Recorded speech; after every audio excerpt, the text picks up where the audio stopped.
Shalom bien-aimés frères et sœurs, que Dieu vous bénisse. Nous sommes toujours en train d'apporter quelques précisions sur beaucoup de choses qui vont se passer à la fin de l'année.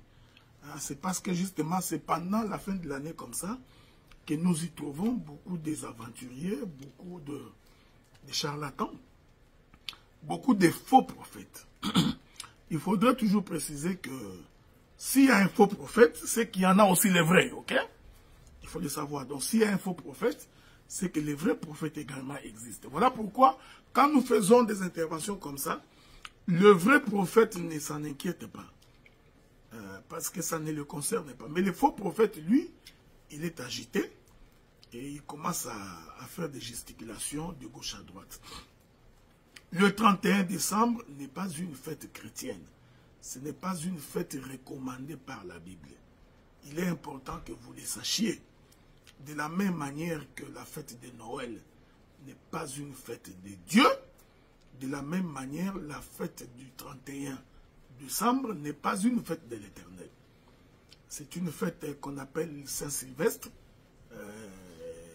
instaurée par l'empereur romain Constantin, donc, qui a décidé que le 1er janvier serait donc le premier mois, le premier jour de l'année, selon le calendrier grégorien.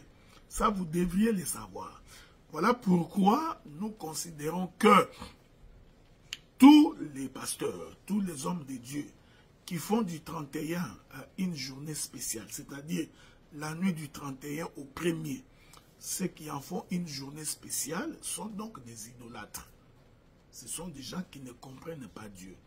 Voilà pourquoi nous vous recommandons, pour vous qui aimez la parole, pour vous qui avez la connaissance, si le 31 tombe un dimanche, nous faisons notre culte d'action de grâce.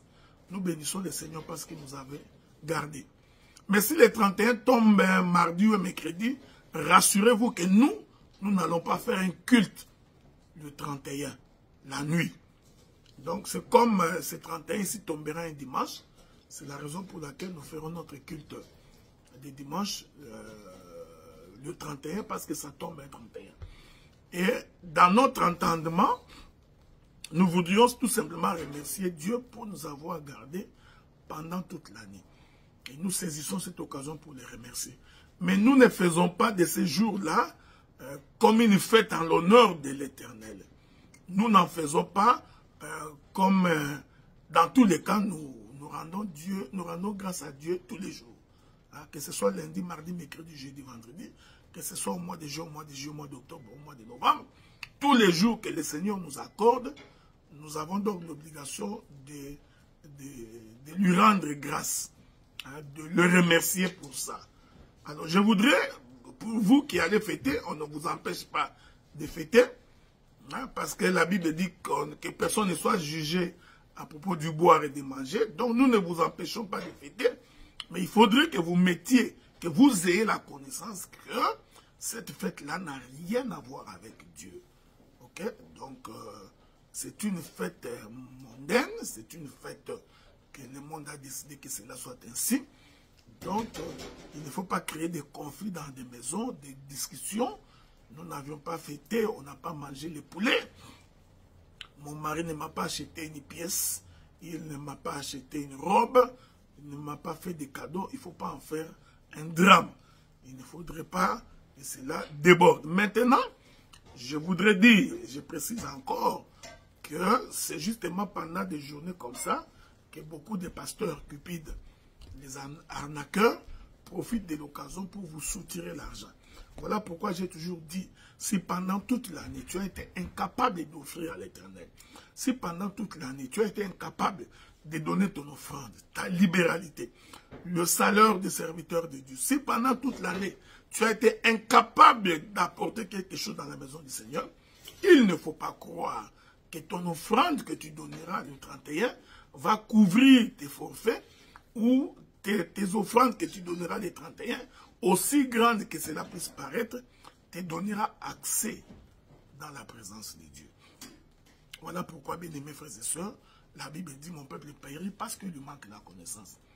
Donc, ayez donc cette connaissance que la fête du 24, donc 25 décembre, qui est la fête de Noël, n'est pas une fête de Dieu, de la même manière que la fête du 31 décembre n'est pas une fête de Dieu.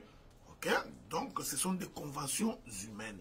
Alors, il faudrait faire très attention pour que vous ne célébriez pas ces fêtes-là à la manière des hommes. Voyez-vous? Donc, et vous verrez dans des églises, les gens se préparent, parce qu'ils considèrent que c'est un jour spécial. Nous vous informons que ce n'est pas un jour spécial. Ce n'est pas un jour où nous saisissons l'occasion pour soutirer de l'argent au peuple, pour demander des offrandes spéciales. Vous commencez à dire, apportez votre Isaac, apportez une offrande considérable, sans défaut, sans tâche, une bonne offrande. Ça, c'est vraiment très, très mal comprendre l'Écriture. Donc, nous vous avisons, donc, ce n'est pas mauvais que de fêter, ce n'est pas mauvais que de remercier Dieu avec la famille. Vous pouvez manger ensemble, ce n'est pas mauvais. Mais retenez que c'est une fête inspirée par l'Église catholique. Donc, c'est une fête des Romains. C'est une fête que Constantin a décidé que cela soit ainsi. Donc, cette connaissance-là, vous devez l'avoir. Je reviendrai dans mon intervention après pour expliquer la raison pour laquelle l'Éternel, lorsqu'il fit sortir Israël de l'Égypte au mois de Nissan, c'est-à-dire au mois d'avril, pourquoi Dieu avait-il changé leur calendrier? C'est important de le savoir. Que la paix de Dieu soit avec vous et que le Seigneur de gloire vous bénisse. Dans le nom du Seigneur, nous avons ainsi dit.